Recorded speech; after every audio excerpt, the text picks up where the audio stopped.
We'll hear argument in Case 13-485, Comptroller of the Treasury of Maryland versus Wynne. Mr. Brockman. Mr. Chief Justice, and may it please the Court. A state's broad power to impose a personal net income tax on its own residents is grounded in the special benefits that a state affords to its own residents, particularly because they are residents. That is, things like public schools, social services programs, medical assistance services, and, of course, the right to vote in the process that determines both the level of those benefits and the level of taxes that are paid in return for them. There is no reason that a state should have to subordinate this power, this taxing power, just because another state exercising an equally legitimate taxing power, but on a very distinct ground, is taxing a portion of that income merely because it was earned within that state's borders. Right. You're relying on the principle that life is not fair, right? Life is not fair. Maryland taxes are because all residents are treated the same. They're taxed on their entire income regardless of where it is earned. Well, but as your friends on the other side point out in their example, pages 22 to 23 of their brief, if you do the internal consistency test, it ends up not being equal. What it ends up is imposing a special tax. They would call it special, right? The special non-resident tax on those who live in one state and work in the other. That people who live in the state and work in the state do not have to pay. That sounds unequal, whether fair or not. Your Honor, let me try and explain why I disagree that it's unfair. The special non-resident tax and the county tax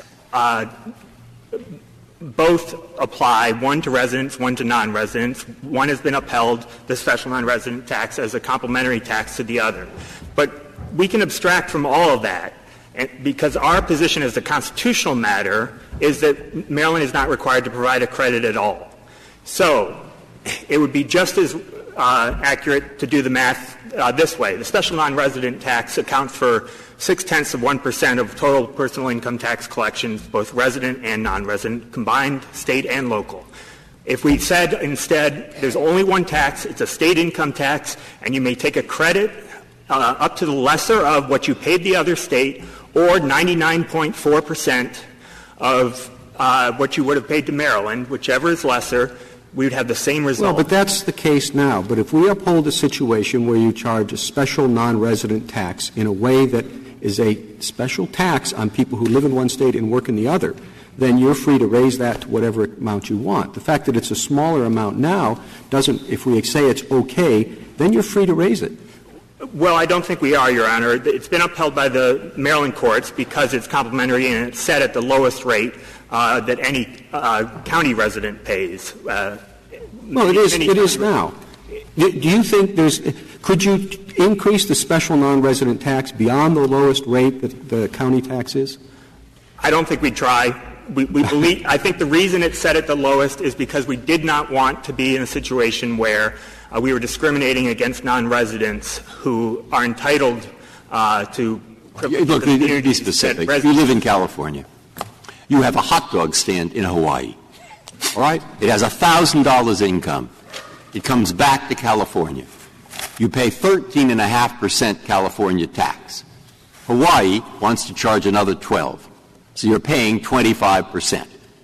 Can California say, that's fine, we give them no credit for the 11% they're paying in Hawaii? So the bottom check that you get is $750, not $1,000. But if your hot dog stand were in California, the check would not be $750, it would be approximately $900. Okay? Now, is that constitutional or not? It is, Your Honor. Okay, that's what I thought. Then move to Hawaii is what you say.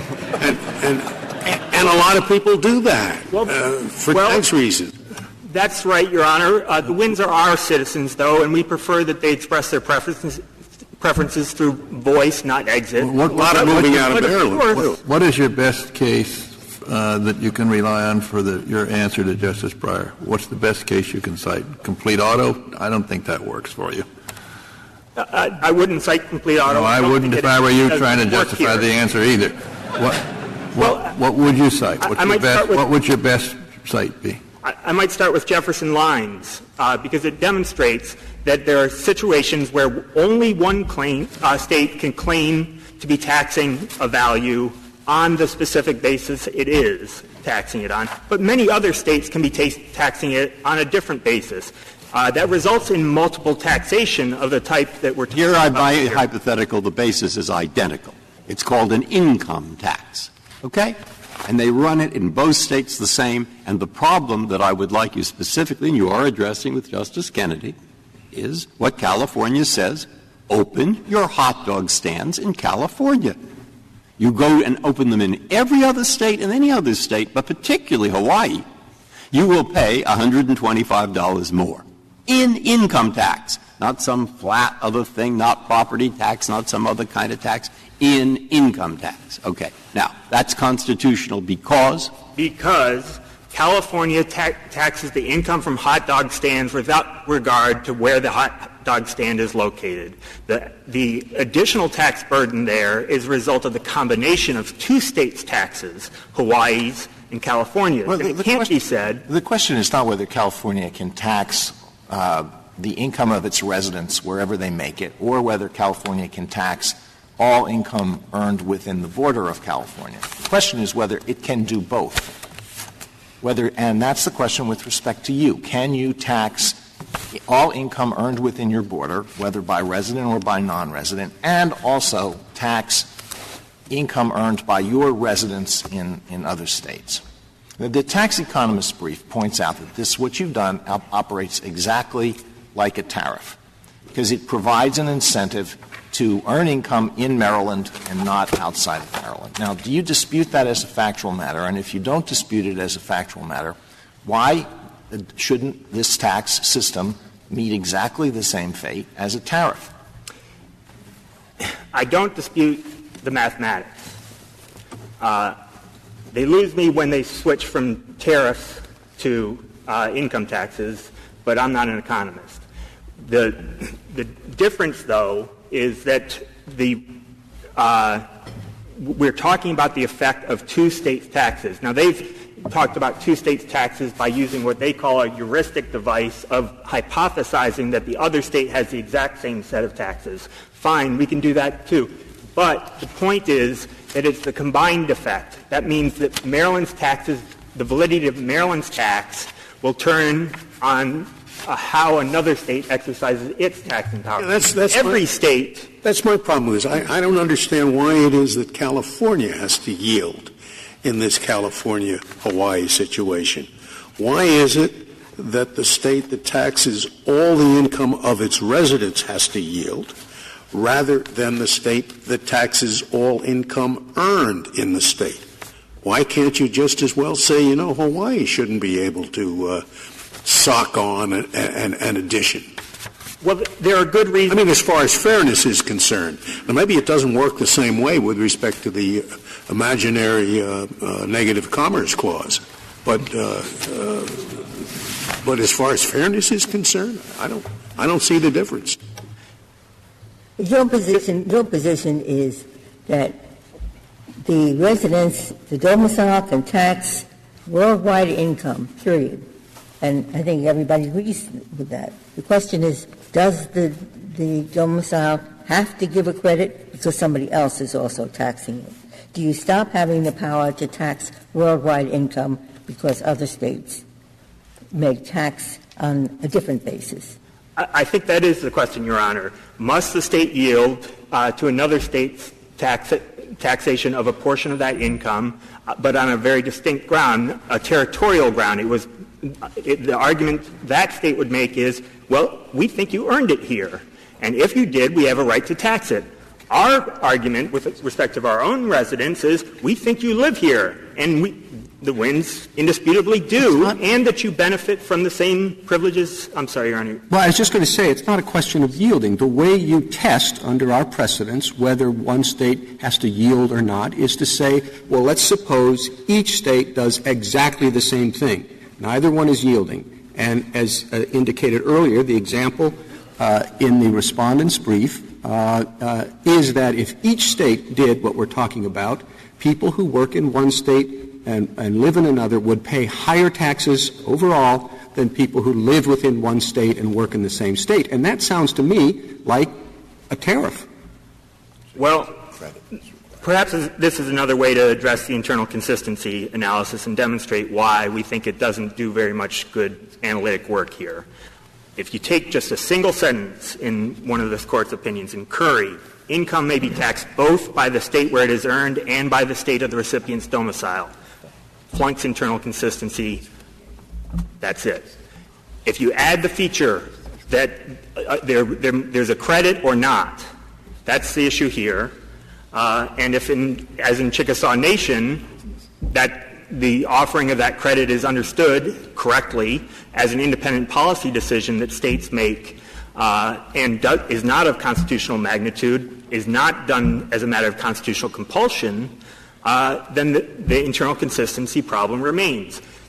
We think the internal consistency test works better, though not perfectly, when we're talking about two states taxing on the same basis, because there it may detect instances where one state is overreaching jurisdictionally, exercising a power that it does not lawfully have. The respondents don't argue that Maryland lacks this power. They acknowledge it, and they acknowledge it as an attribute of Maryland's sovereignty. If it were situs versus situs, source versus source, the internal consistency test can tell whether the multiple taxation it detects is a result of discrimination or of extraterritorial application of laws. But that neither of those That's not a Commerce here. Clause test, though. The cases where we've applied that test, have they been decided under the Commerce Clause? The internal consistency test? Yeah. I think it's a matter of state power. Well, I think that this case does not present any issues that are unique to the Commerce Clause case, because it's undisputed that Maryland's tax does not facially discriminate. It's even-handed in its application. Only after the tax liability is determined does it take into account the source, and there it gives an advantage to the people who have earned some of it out of state. So what we're left with is an argument that the discrimination inheres in the supposed malapportionment itself. And that question, the question of apportionment, fair apportionment, I think is common to both the due process and Commerce Clause jurisprudence of this Court, and I think Maryland's tax survives that scrutiny under both. We're dealing with an individual because it's a Chapter S corporation, but what about a corporation that is domiciled in Maryland? I think Maryland, like all states, uses an apportionment formula for both domestic and foreign corporations. We don't believe this case implicates any question of how corporations would be taxed. The residence principle that we're relying on as a basis for the broad taxing power and the benefits that one receives as residents is unique to individuals. It's always been articulated in cases involving individuals. So we're talking about personal income taxes here. Well, I suppose you could argue that some states have very good corporation laws, and that's why corporations are domiciled there. They're, let's say, director-friendly, or that they are laws that are easy to apply and well understood. That's a significant advantage. I think that's absolutely correct, Your Honor. I think this Court's precedents recognize some benefit that's accorded merely in the fact of domiciliary status, however that's defined. But in the net income tax situation for corporations, I'm not aware of any state that tries to assign a value to that, because non-domiciliary and domiciliary corporations are treated equally. Now, I do know that Delaware, known to be hospitable to corporations for incorporation purposes, does impose a tax, a yearly franchise tax that ranges from $180 from $225 to $180,000 annually, and that it's not based on income. It's based on a very complex measure of the worth of the entire enterprise. Can we go back to the Chief's initial question. If we applied complete auto, would you fail the internal consistency test? And if you fail it, why shouldn't we apply that test here? Would you, if we applied it, would you fail?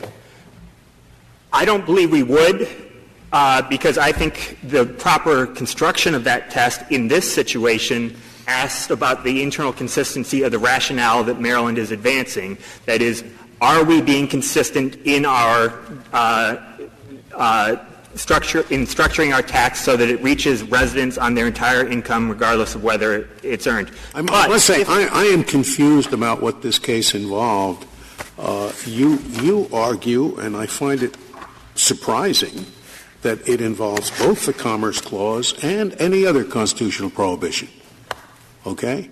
Whereas your opponents, the question they say is presented is whether a state tax that exposes interstate commerce to double taxation is saved from invalidation under the Commerce Clause, merely because the state. So why do you want to take on the whole Constitution when they only want to argue about the Commerce Clause?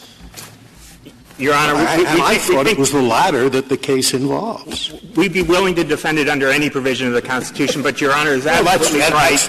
That's big of you. It really is. And the chief concern that this Court has articulated of its dormant Commerce Clause jurisprudence, that is, protecting against measures that are protectionist in nature and benefit in-staters at the expense of out-of-staters, is not present here.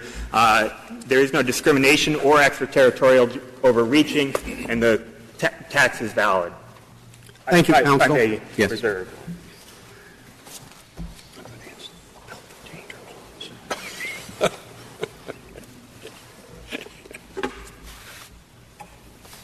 Mr. Fagan. Thank you, Mr. Chief Justice. May it please the Court. I'd like to begin, if I could, by the interaction of taxes imposed on the jurisdictional rationale of residency and taxes imposed on non-residents by virtue of their doing business in the state. I don't think there's any constitutional rule that says a state can only impose one tax or the other. And to the extent the internal consistency test might suggest that the special non-resident tax that Maryland imposes, which is a special tax imposed only on non-residents, may be taking too great a portion of non-residents' income, I think it's kind of backwards for respondents to be able to raise that challenge because they are residents. They pay only the residential income taxes and, in fact, benefit from any overtaxing of non-residents. The other thing I would look at the tax scheme as a whole, including the tax on non-residents. Well, Your Honor, I think the very important thing to understand here is we're talking about two very different kinds of income taxes with distinct jurisdictional rationales. Maryland is taxing respondents' income because they're residents of Maryland. Other states are taxing their income because they do business there. I'm not sure you would necessarily look at them and mix and match. And I'm not aware of any case in which this Court has taken a completely non-discriminatory tax, like Maryland's county income tax, which applies at the same rate to a county resident no matter where he earns his income, in-state or out-of-state, and finds that tax to be unconstitutional by yoking it to some other tax, like the special non-resident tax, that's going to look discriminatory no matter what other scheme of taxes you throw it into. But if you really did think there was a problem— I thought that we held that quite a lot in respect to corporate taxes. The three cases we found here, J.D. Adams, Wynne White Prince Hunneford, Central Greyhound of New York, all said that corporations, when they're taxed on their income by a state, that they have to apportion in a fair manner. Is that right? No, Your Honor, I don't think that's precisely what they hold. I think the most salient distinction between those cases and this one is that none of those cases addressed a tax that was justified on the basis of the taxpayer's domicile, as the Maryland county income tax is. In Wynne and Greyhound, the Court didn't even address any argument that the tax was based on domicile. And in J.D. Adams, although the highest court in Indiana had believed that the tax was justified on the basis of domicile, this Court looked at the structure of the tax and concluded that it wasn't, that justification didn't actually fit the tax. You know, when you say it seems a little bit of hair splitting, you say it's a test on residency, but not income. But we have previously said a tax on sleeping measured by the number of pairs of shoes you have in your closet is a tax on shoes. So you can call it residency, but if it's still using income as its basis as opposed to property values or whatever else these residency taxes are based on, then why isn't it a tax on income? Let me be as clear as I can, Your Honor. It is a tax on income, but the jurisdictional rationale for the tax is different from the jurisdictional rationales employed by other states. But that's a due process argument. The question here is whether or not if a number of states impose taxes like this, it would be an additional burden on interstate commerce. Well, first of all, Your Honor, if every state... that is the question, isn't it?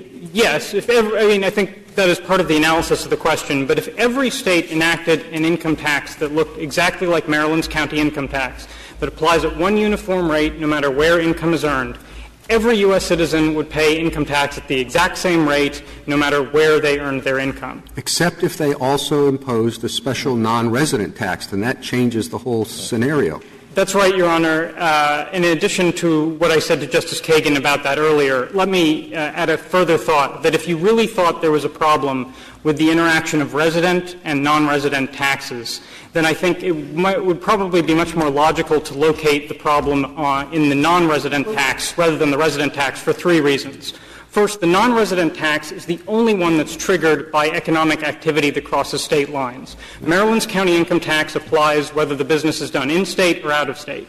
Second, any differential incentives that a taxpayer might have to do business in one state versus another aren't arising from the county income tax, which applies evenly, but instead from the differential tax rates that various other states in which their non-residents might have. So Illinois might impose a 3% rate, Idaho a 5% rate, and Iowa an 8% rate. And the third thing is that the resident tax is the only one that the taxpayers actually have some political power to get in there and to influence. But in your answer that you gave to my question, the hypothetical 100%, that would be a burden on 100% of interstate commerce, because a resident who did not go into interstate commerce would pay less.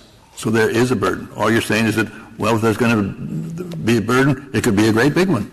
So, Your Honor, there is, in some cases, a Maryland resident will be taxed more on commerce that they conduct outside of Maryland than inside of Maryland, but I don't see why that's discrimination attributable to Maryland. It arises from the combination of the income taxes of two states. And I think for the reasons I was just explaining to the Chief Justice, one could file a perhaps more persuasive brief challenging the non-resident tax to which the Maryland taxpayer is exposed. And that's not a reason for invalidating the uniform residence tax. And, Justice Breyer, if I can get back to your point. Well, Justice Kennedy asked the question I was curious about. I wanted you to address that specifically, and you're just trying to say who's at fault. I don't know who's at fault. Switzerland has a tax on milk from cows that are pastured at less than 5,000 feet. Well, Your Honor, no. It's Belgium's fault. They don't have any mountains. I mean, I don't know who's at fault, but that is a discriminatory tariff. Well, Your Honor, I've explained why if someone has to be at fault, I think it's the non-resident tax. But let me explain why. I don't see nobody, why anyone has to be at fault. It's the let me see. In the corporate area, it was a tax on gross income in that first case. And so I don't know why human beings well, no, I won't go into that issue. Your Honor, it wasn't Your Honor, just quickly on J.D. Adams, in addition to it not being a domicile-based tax, it was a tax on gross receipts, which are taxes on transactions and the entire revenue of those transactions. But let me explain why I think neither tax here Well, just to understand what you said a minute ago, are you saying that if this same claim were brought by a non-resident challenging the non-resident tax in Maryland, that would succeed? No, Your Honor. I'm saying it would be a stronger claim, but let me try to explain now why I think both taxes can peacefully coexist. All right. So that was irrelevant then. The fact that it would be a stronger claim, but also a bad one. No, Your Honor. I don't think it's irrelevant. I think it's quite relevant because the only tax that respondents have paid, and the only one they're challenging, is the even-handed residential income tax. And the existence of this other tax that could be perceived to have an undesirable effect shouldn't affect the validity of the tax they've actually challenged. But let me they're linked together. I mean, the special non-resident tax is set at a particular level in relation to the county tax. It is obviously intended to reach non-residents in a way that the county tax reaches residents. I'm not sure you can artificially separate them. Well, Maryland has upheld the special non-resident tax not on the ground that it's not discriminatory. The Maryland courts recognize the special non-resident tax as discriminatory, which the county income tax clearly is not, and they've upheld it under this court's compensatory tax doctrine. Whether the Maryland courts were right on that or whether they were wrong on that, I don't think it should affect the validity of the county income tax, which is the question presented in this case. But the reason I think that non-resident taxes can peacefully coexist with resident taxes is that although they're both income taxes, they're on distinct jurisdictional rationales. And when two taxes are imposed on the same value based on distinct jurisdictional rationales, it's not impermissible double taxation under the Commerce Clause. And let me give an example. If an operation manufactures all of its widgets in State A and sells them all in State B, it's clear under this Court's decisions in McGoldrick against Berwyn-White Coal Mining Company and Armco against Hardesty that State A can impose a manufacturing tax that is measured by the value of the revenue of the sales, even though the sales occur in State B. And State B can impose a gross receipts tax on the sales that occur in State B, which is paid by the seller, the mining company, or the widget manufacturer in my example, which is also a tax on that same value, the taxes that occur in State B. The reason that's permissible is because they're distinct jurisdictional rationales. This is what we have here. One is a tax based on residency, and the other is a tax based on doing business in the state. Previous apportionment cases this Court have considered have all involved the second rationale, doing business in the state. And in that circumstance, it makes sense to try to divide up the pie because you don't want California asserting, well, we're responsible for 90% of your income, and Oregon says we're also responsible for 90% of your income. But there's no real way to compare apples and oranges and to say that a residency-based tax is better or worse than a tax based on doing business there. And so you don't have the same conflict between the taxes and have to divide up the pie in the same way that this Court's previous cases have suggested. Mr. Fagan, if we were to rule against Maryland, how many states are in the same position as Maryland, either because they do a county tax themselves or because they allow local jurisdictions to impose their own taxes? I'd look at pages 17 to 18 of the Municipal Lawyers Association brief, Your Honor, but if I could add just one quick sentence beyond that. Even states that do offer credits of the kind Respondent is seeking would be affected by a decision in this case because it would constitutionalize that requirement and create constitutional questions about whether a credit is when a credit is required. Thank you. I have one more question. Sure. Do we, the federal government, allow credits for all foreign income tax paid? And do you think it must do so? There are limits. It does offer a foreign income tax credit. There are some treaties about this, I believe, but I don't think there's any overarching principle. In and of itself, it wouldn't violate the negative foreign commerce clause, right? I think if it did, Your Honor, Congress could legislate that out of existence. Thank you. Thank you, counsel. Mr. Perella. Thank you, Mr. Chief Justice, and may it please the Court. Justice Alito, you asked my friend on the other side whether it's correct to say that if you perform, if you look at the real economic analysis of this tax and see what it does to interstate commerce, whether it amounts to a tariff. And my opponent conceded that it does.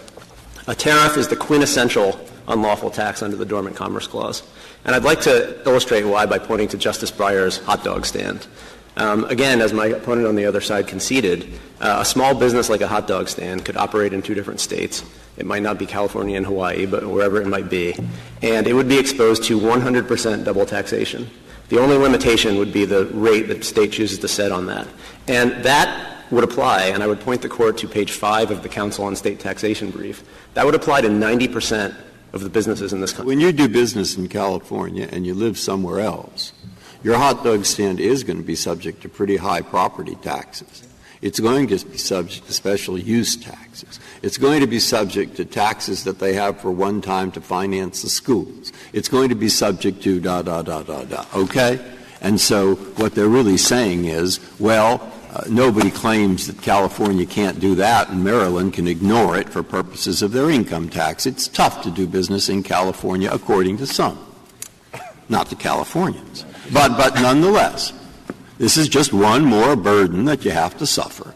And that's because they're on different — you heard the argument. So what's your response to that? My response is that in cases like Container Corp., Jefferson Lines, and others, this Court has said, look, we can't and don't want to constitutionalize everything about state taxation. Different states impose different taxes, impose different burdens, and, you know, we're not going to try to stop them from doing so. We can't stop them. They have that power. The line we're going to draw, and it's the line the internal consistency test draws, is that we're not going to allow states to structure their taxes so that they're taxing more than what — they're exposing income to more than 1% of the tax base. Yes. Suppose we had a Maryland resident and all that resident's income is earned out of state, and each of the states where the income is earned tax at or above the Maryland rate. That would mean, I suppose, on your theory, that the Maryland resident owes nothing to Maryland because he could take the credit for all what he's leaving the residents without anything, without a penny from this resident who may have 5 children that he sends to school in Maryland. Justice Ginsburg, a couple of responses to that. Firstly, I agree that it can happen. I think it happens rarely. And just as a practical matter, let me point out, Maryland has reciprocal agreements with its surrounding jurisdictions, Washington, Virginia, Pennsylvania, et cetera, where they say we're going to ignore commuting of that sort and we're going to tax people at their residence. But even if that weren't so, I think the key point here is that that resident is paying substantial taxes to State B. And residents of State B who happen to do work in the state in Maryland are paying substantial taxes to Maryland. Well, maybe so this comes out of the wash. Maybe so, or maybe not so. Why can't suppose not many other people in Maryland are in this position, or the reverse? This man is getting a free ride. Well, I disagree respectfully, Justice Kennedy, that he's getting a free ride. I mean, he's paying, first of all, again, substantial income taxes to the other states where the income is earned. He's paying substantial property taxes. But he's getting a free ride off Maryland school. No, he rents the property. 2 answers. First of all, I think it's important to point out that 42 other states don't seem to have found this problematic. Maryland is an outlier here, and the other states are not here to defend its rule. But I also think it's worth mentioning that, yes, there will be occasional cases where a state resident does not pay any tax. Can there be some minimum tax imposed on a resident? Minimum. In Justice Ginsburg's hypothetical, 100% of the income is earned from out of state, has 5 kids go to school, and they use all of the local facilities. Can Maryland impose any tax based on residence? I think the short answer to that is if it's an income tax, no. Under your hypothetical, which is that he earns no income inside the state. But this Court has, What about a school support tax? I think that it's possible that you could impose a school support tax. Can you give me the right numbers in what you said? We've heard different ones. You just said how many states provide a credit such that a resident has to pay the higher of the foreign state's tax on its business there or the state's tax on income.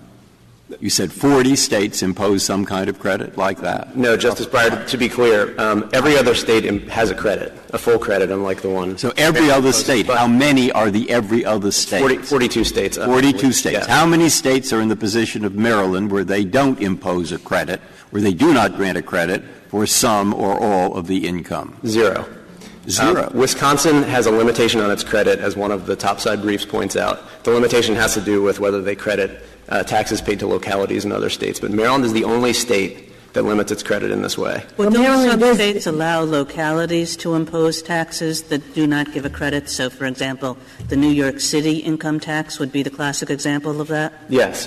Justice Kagan, as my opponent on the other side said, the IMLA brief catalogs some foreign localities that impose local income taxes. Some of them don't appear to have a credit. But I think it's important to point out, and we did in our responsive brief, that the IMLA's math is substantially exaggerated. I mean, for example, they've pointed to a lot of the local taxes they point to are in Pennsylvania, thousands of them, in fact. And they're simply wrong about Pennsylvania. Pennsylvania imposes a credit. It just happens to be codified in the state statutes. And the same thing is true with Kansas. They say Kansas is an example. Kansas only imposes an intangibles tax, which But you recognize that there are jurisdictions, local jurisdictions, that impose a tax and don't give a credit. I think it's fair. I think it's fair to say that there are some. I think it's also fair to say that the number is substantially Just lower. before you said there were zero. No, sorry, Justice Ginsburg. I said that there are no states that don't allow the full credit on other states' income. Well, Maryland does allow the credit against the state income tax. It's just the county tax. Well, I mean, not to split hairs, but as this case comes to the court, the state courts have held, and Maryland hasn't disputed, that this is in fact a state income tax.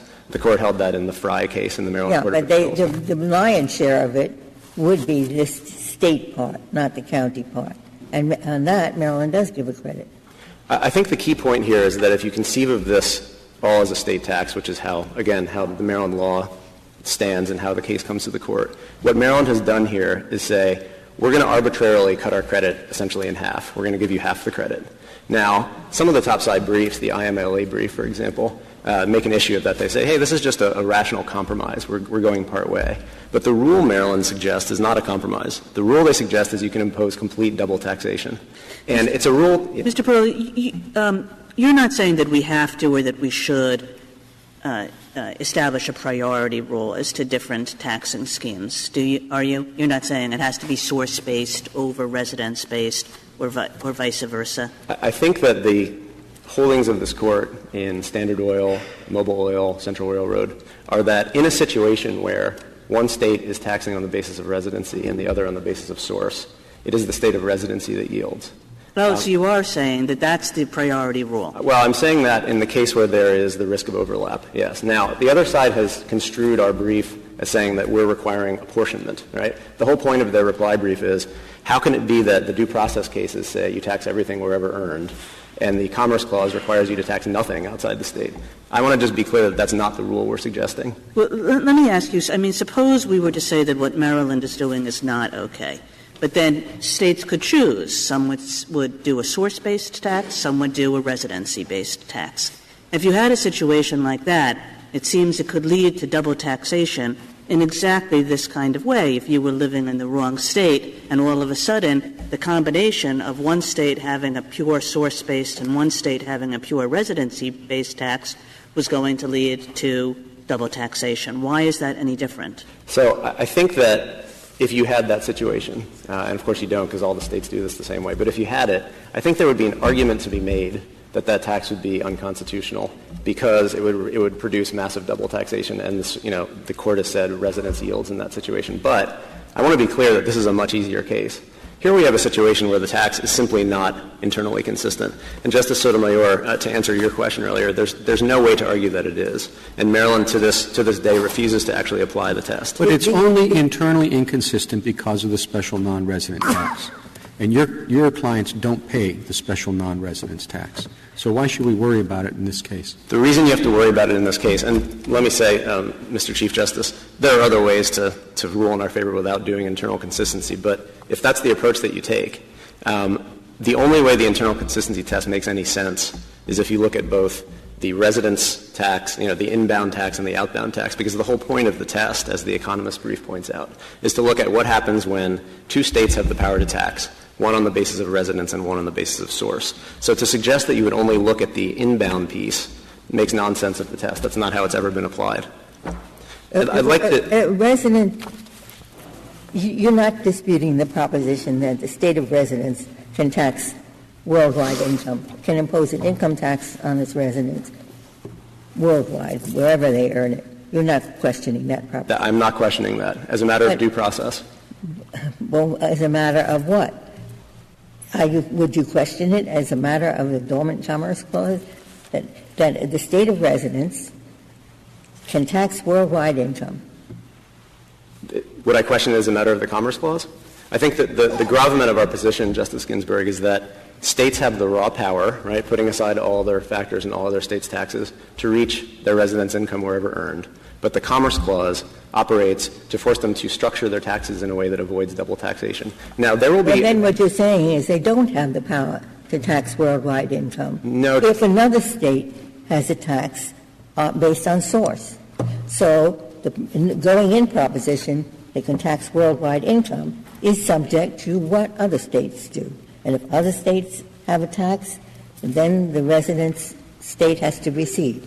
Two answers to that, Justice Ginsburg. First, under our position, which is not something we've invented for purposes of this case, but is the steady holding of this Court for 80 years, the question is not what other states are actually doing. The question is whether Maryland's tax is structured in such a way that eliminates the pervasive risk of double taxation. Because, of course, as the Chief Justice pointed out in the opening argument, other states can exercise their right to tax on the basis of source to any degree. And so what this Court has said is we're not going to make the constitutionality of the tax turn on the shifting incidence of the other 49 states. We're going to require that you structure your tax so you're not going to open the door to all this double taxation. You talked about what this Court has been doing for I don't know how many years. Have we ever had a case under the Dormant Commerce Clause where a resident is complaining, an insider is complaining? I mean, the Dormant Commerce Clause cases involve outsiders who are saying, this state where I don't vote is imposing something arbitrary on me. Here we have an in-state person complaining under the Dormant Commerce Clause that its state is discriminating against it. Is there any other state case where it's an insider complaining, not an outsider? There are a number of cases, and let me give them to you. Boston Stock Exchange, for starters, is a resident complaining about their own tax. The complete audit or the Commerce Clause was imposed. Goldberg is the same, although you ruled against the taxpayer in that case. The test was applied. And most importantly, I think, J.D. Adams, Wynne, and Central Greyhound are all domiciliaries. Now, they are, of course, corporations. But my opponent, I don't think, has offered any rationale to distinguish between the two. The question this Court has always identified is this tax double taxing? One obvious distinction is the corporation doesn't have 5 children to send to school. Well, I think that rationale maybe proves a little bit too much because, of course, corporations do receive an awful lot of benefits from their domiciliary states, and especially the states where they have their principal place of business. And I would argue, although there's no, empirical evidence in the record, that they probably use more in the way of services, fire, water, structure, legal mechanisms, et cetera. And yet, this Court has said you absolutely cannot double tax, and it's forbidden. And, again, Maryland, the only distinguishing factor they have for those cases, and actually this is an important point I would like to address, the only point either Maryland or the United States has used to distinguish J.D. Adams and the like is the idea that the tax in those cases was on gross receipts. That argument has been long since foreclosed. This Court held in Mormon, both the majority and the concurring opinion, that there's no analytical difference between net and gross income in this area. And furthermore, in Westinghouse v. Tully, the Court said, look, there's no difference for our analysis between a burdensome tax imposed on interstate transactions and a burdensome tax imposed on interstate income. They said it cannot be, quote unquote, that you can impose that unlawful burden by doing it in the aggregate. And so I think the idea that distinguishes our cases is not available to them. Mr. Perrella, we said in this American trucking case, we said we were going to allow a state to impose a neutral local tax even though it violated internal consistency.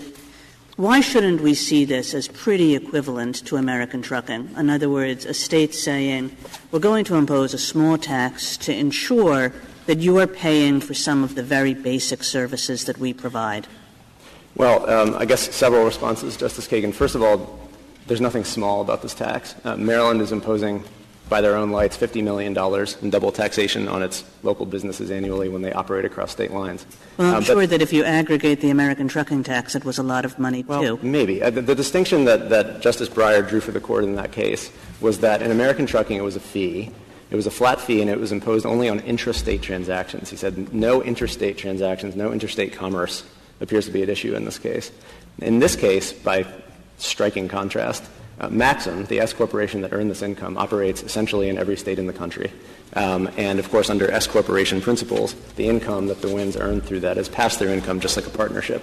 And furthermore, if you look at how the tax affects other state residents, again, 90% of businesses in this country are organized as pass-through entities or sole proprietorships. And so you have all of that income crossing state lines, and every time it does, there's a tariff, there's a barrier at the state lines that says you're going to pay twice. And this Court has never, I don't think, approved a tax like that. American trucking certainly did not.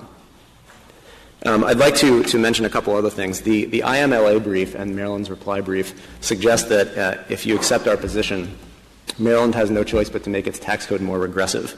I'd just like to point out that that's not so. Maryland, to take just one example, could raise the top marginal income tax rate.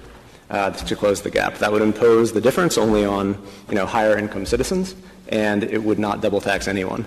The thing that Maryland has Why should that give me comfort? What difference does that make? Well, I don't think whether the only way out is to I don't understand the argument. Justice Scalia, Maryland can close the gap however it likes. It can raise the property tax. That's what I think. It can raise the income tax generally. The point that I wanted to make is that if the suggestion is that this tax is somehow unfair because as a necessary result you're going to soak people with lower incomes, that's simply not so. That's not what Maryland has to do to fix the problem here. And again, this is a problem that only Maryland has. Every other state with an income tax allows the credit in full. Let me also mention another argument Maryland makes in its reply. It suggests that S-corporation owners or S-corporations should not be heard to complain about double taxation because C-corporations are double taxed. That misunderstands the concept of double taxation in the Commerce Clause cases. In a C-corporation, you have the first tax imposed on the corporation itself, and then down the line you have a tax imposed either by the same state or another on the person who's getting a dividend. That's not the same person being taxed twice, nor is it anyone being taxed twice for crossing state lines. And so both the dividend recipient and the corporation are indifferent to where they live and where they work. There's no double taxation there in the sense of the hydraulic pulling the commerce into the single state. And in fact, in that respect, it's just like Jefferson Lines. In that opinion, this Court said, the reason this is different from Central Greyhound, and the only reason we're not striking this tax down, is because the first incidence falls on the bus ticket buyer, and the second incidence falls on the bus company. And so no one is being discouraged from crossing state lines. That's not how the Maryland tax operates. They didn't do it on gross income, but just said every resident has to pay X amount. As an income tax? As an income tax. I think the result would be the same. It's not being based on gross income.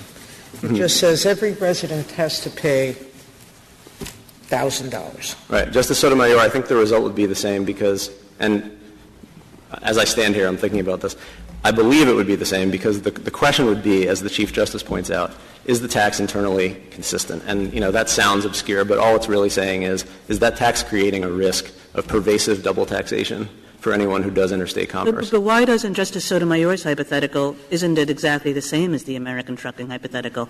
You just distinguished the flat tax versus the percentage income tax. I thought that was your principal distinction of American trucking. I think that the thing about American trucking that made it unique, Justice Kagan, and I confess I don't completely understand the rationale of American trucking, but I think the thing that makes it unique is that it's a flat fee for use of the state services. That's what Justice Breyer said for the Court in that case. I thought that was what Justice Sotomayor was positing, a flat fee for use of the state schools and everything else that comes along with being a state resident. All right. Well, perhaps then, maybe that tax could survive under the rationale of American trucking too. But again, I think it's important to point out this is not that case. I mean, this is a case where it's clearly an income tax. It's clearly pegged to, adjusted gross income, and it clearly does not offer the credit that every other state offers. I think just to illustrate how this functions in reality, the other side suggests, well, this is just, some sort of, we're asking for a special benefit for people who own these big interstate companies. If you own, for example, an independent taxi, and you happen to take rides, give people rides across the line into Delaware and Pennsylvania, you're going to be double taxed under their theory on any piece of that commerce that can be taxed by Pennsylvania or Delaware.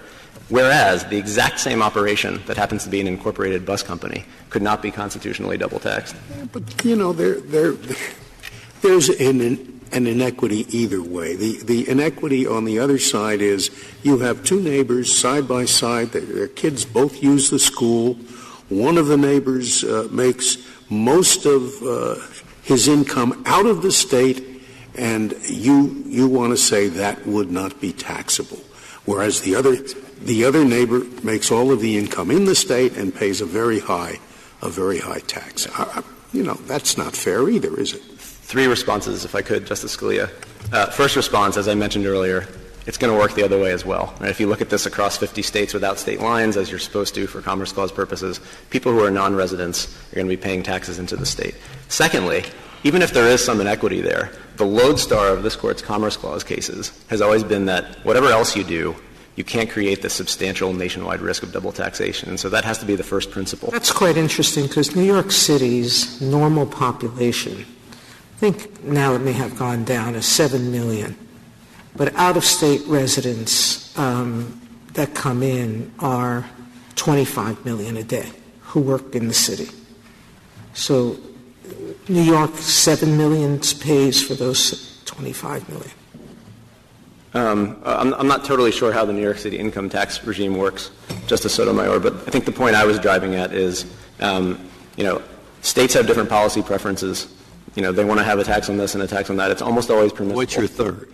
Yes, that's what I was getting to. The line is drawn at the idea that you can't double tax. And the third point I was going to make is, Maryland is complaining about a very small cabin limitation that this Court has always enforced on their taxing power. And as this Court has said in a number of decisions dating all the way back to Chief Justice Marshall, states have some limitations on what they can do with taxation under the Commerce Clause, but what they bought in exchange for agreeing to those limitations in the Constitution is a nationwide network of commerce. They don't have barriers at state lines. There are no tariffs, as Maryland admitted this functions as. They can take advantage of that nationwide network. They can market their goods, and they can market their employees to any state in the country and vice versa. And so I think the idea that this is a one-way ratchet and that Maryland is only losing in this proposition is not correct. And just as a final matter, let me just say, with respect to the idea that residency is a get-out-of-jail-free card, I'd like to quote Chief Justice Marshall from Brown v. Maryland. The distinction between the tax on the thing imported and on the person of the importer can have no influence on this part of the subject. It is too obvious for controversy that they interfere equally with the power to regulate commerce. I think that's the bottom line here. And if the Court has no further questions, I'll submit. Thank you, counsel. Mr. Brockman, you have 3 minutes remaining. Thank you. The bottom line is not that a tax on the thing is the same as a tax on the person. That is true in the trilogy of cases that the Wynnes mostly rely on, the J.D. Adams cases, where the gross receipts tax was understood, at least at that time, to be very different from a net income tax, going all the way back to 1918 in U.S. glue. And the reason was because it was viewed as taxing the transaction itself. The net income from the transaction is different. It's the thing that the person receives and enjoys in their home state. And people choose to live in states for reasons different from the ones that they consider when they choose to do business elsewhere. They may choose because there are lower property taxes relative to sales taxes, as in Maryland. Maryland is not unique. The Chief Justice can probably correct me if I'm wrong about the number, but there are 92 counties in Indiana, and they all impose a local income tax. None offers a credit. So, and the fact that other states aren't here is just a harbinger, because if this becomes a constitutional rule, they will be. The reason we have offered a compromise, and why it is a compromise, is because this tax falls on the state's own residents, they have the capacity to change it. That's always been an important consideration from McCullough all the way through United Haulers. And the norm that supposedly prefers source to residence as a basis is nowhere to be found. It's a norm only. And in Burnett v. Brooks, in answer to Your Honor's question, this Court said that the United States has never believed that when it decides to limit its own sovereign taxing power over its own residents, that it's doing it because it has to. It's never been thought that, and the states could not have thought that when they were joining the Union, that the unique relationship between a state and its own residents could not be accounted for in the state's tax system, that the Constitution would determine how, as Mr. Perella says, the states can structure their own taxes. Maryland made some choices, and they ought to be able to make the choices they did. They said that the taxes one pays to the county should not be different based on factors that the county services are indifferent to. You don't get 18% of a fire truck or a day of school because you earned 82% elsewhere. You get 100% just like your neighbor does. And in that respect, the reason the rates do matter and the reason you should nevertheless be very uncomfortable about it is because under the rule that they're proposing, Maryland's tax system is at the mercy of the other states' taxes. In the fold-out section of the Joint Appendix at page 77, you see there are 39 jurisdictions. There's a 40th not shown there that taxed a portion of the income. 27 of them taxed it at a higher rate than the Maryland and Howard County tax combined in 2006. Thank you. Thank you, counsel. The case is submitted.